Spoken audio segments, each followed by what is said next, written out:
at this gate. To that gate. Right. Fine. C'est un comptoir d'enregistrement Air France comme les autres. So Strasbourg, Paris, Aberdeen. Do you have a bag to check in?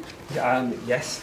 Ce passager part de Strasbourg pour aller en Écosse avec une correspondance à Roissy. Sa valise est pesée, étiquetée. Il ne la reverra qu'à son arrivée à Aberdeen.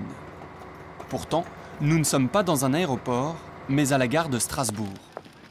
En fait d'avion, c'est un TGV qui amène les passagers jusqu'à Roissy. Avec la disparition de la liaison aérienne Roissy-Strasbourg, plus assez rentable, les passagers Air France commencent leur vol en train, mais pas comme n'importe quel usager du TGV. C'est déjà un billet d'avion que le contrôleur vérifie, avec les garanties en termes de retard propres à l'aérien. Les passagers ont un wagon première classe réservé. Voilà, une petite boisson. Et s'il n'y a pas d'hôtesse, ils ont quand même droit à un petit rafraîchissement, comme s'ils étaient déjà en vol. Un dispositif qui marque une tendance forte dans le secteur aérien. Prendre en charge le voyageur au plus tôt, faciliter son accès à l'aéroport. Le train de Strasbourg arrive d'ailleurs directement dans Roissy. Il y a une gare au cœur de l'aéroport pour les TGV et les RER. Toujours mieux connecter les plateformes en y intégrant tous les modes de transport est aujourd'hui une obligation majeure, d'autant que les accès routiers sont de plus en plus engorgés et que le trafic aérien ne cesse de s'accroître. Les TGV, ils me veulent 4 voies de TGV dans l'aérogare qui vont repartir sur 2. Voilà. Et puis après ça, il y a le métro. Ces architectes qui conçoivent des aéroports dans le monde entier créent aussi, dès les premiers coups de crayon, les moyens de transport pour y accéder. C'est un impératif, surtout lorsqu'on connaît la taille des nouvelles plateformes. Exemple avec ce projet pour l'aéroport de Shanghai. Sur un plan de Paris, voici la place qu'il prendrait. En gros, là, on a les Champs-Élysées. Et puis ça fait, oui, le corps central ferait à peu près presque tous les Champs-Élysées. Oui, Champs-Élysées-Concorde, à peu près. Champs-Élysées-Concorde. Juste une aérogare. Juste une aérogare. Donc c'est là qu'on regarde, qu'on fait ce genre d'études, on prend totalement conscience de l'échelle urbaine de la plateforme. Et c'est effectivement une ville, imaginée en strates successives. Une sorte de cité verticale où l'on retrouve toutes les composantes de la vie urbaine. Des commerces, des restaurants, de véritables rues avec des jardins, des œuvres d'art, des métros ou même de petits véhicules électriques pour parcourir cette immensité. Les aéroports ne sont plus de simples espaces d'embarquement, mais aussi des lieux de vie.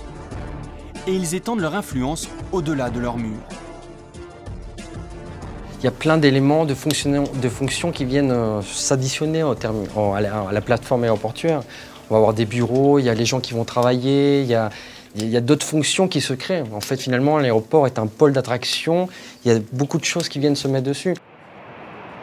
Un pôle d'attraction tel que les grands aéroports seraient, selon certains, appelés à remodeler les territoires qui les entourent. Pour cet universitaire américain, l'avenir, ce sont les aérotropolis. Une aérotropolis est par définition une ville bâtie autour d'un aéroport.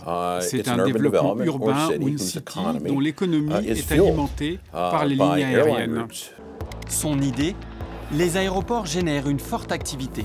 Alors pourquoi les excentrer? Il souhaite organiser l'urbanisation et la vie autour des pistes. L'aéroport serait un noyau auquel s'arrimeraient des zones économiques, des centres commerciaux, des hôtels, des centres médicaux ou de recherche et des habitations. Une porte ouverte à l'international prolongée par des autoroutes, trains et métros maillant le territoire alentour. De quoi faire des aéroports les pôles de croissance économique de demain.